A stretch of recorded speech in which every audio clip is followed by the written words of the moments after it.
l'ancien Premier ministre travailliste a été nommé chevalier sur la liste des distinctions honorifiques du Nouvel An.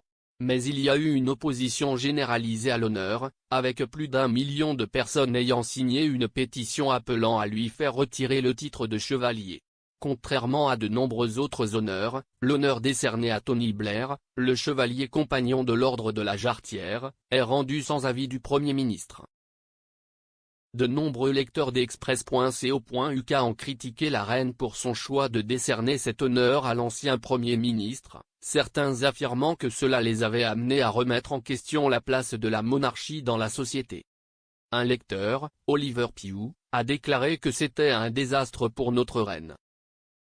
Il a écrit, « En tant que royaliste dévoué, cela a poussé trop loin pour moi. Jamais Blair n'aurait dû être nommé chevalier. C'est un désastre pour notre reine quand Charlie est le prochain dans la file et Kennedy doit être ramené en Amérique. Ce que cela me prouve, c'est que nous, le public, sommes au fond du baril. Nous ne voulons rien dire à l'élite. » Un deuxième lecteur, surnommé Notterson Park, a écrit, « En tant que royaliste de longue date, cela me fait mal de dire que la chevalerie de Blair signifie que la reine et la famille royale sont excédentaires par rapport aux besoins. » Un troisième lecteur, Bonnie, a déclaré qu'il était d'accord, l'appelant la paille qui a brisé le dos du chameau. Rick Smith a ajouté, autrefois royaliste, maintenant abolitionniste. La reine honorant Blair était la goutte d'eau avec ce groupe. Une autre lectrice, Karen Walters, a déclaré, « Une très mauvaise décision de faire chevalier Blair, très mauvaise en effet. Un royaliste dans l'âme, mais cela m'a transformé. » Alors que Papito a revendiqué l'honneur, cela montre la séparation de la reine des sentiments fondamentaux du peuple britannique. Cependant, certains lecteurs ont défendu la monarchie, avec R.C. Rules appelant la reine notre plus grand ambassadeur de la Grande-Bretagne et du Commonwealth.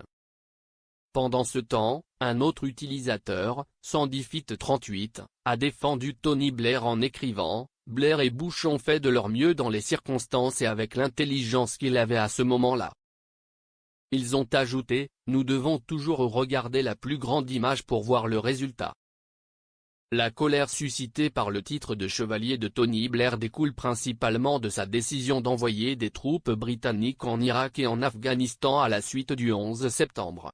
En tant que Premier ministre, il a plaidé en faveur d'une action militaire contre le régime de Saddam Hussein en affirmant qu'il existait des preuves d'armes de destruction massive pouvant être utilisées en 45 minutes. Mais l'enquête Chilcot, qui a examiné l'implication du Royaume-Uni dans la guerre, a conclu que Sir Tony avait exagéré la menace posée par le régime irakien. Il disait, « Les jugements sur les capacités de l'Irak ont été présentés avec une certitude qui n'était pas justifiée. » Il a également déclaré que le Royaume-Uni avait choisi de se joindre à l'invasion avant que les options pacifiques ne soient épuisées.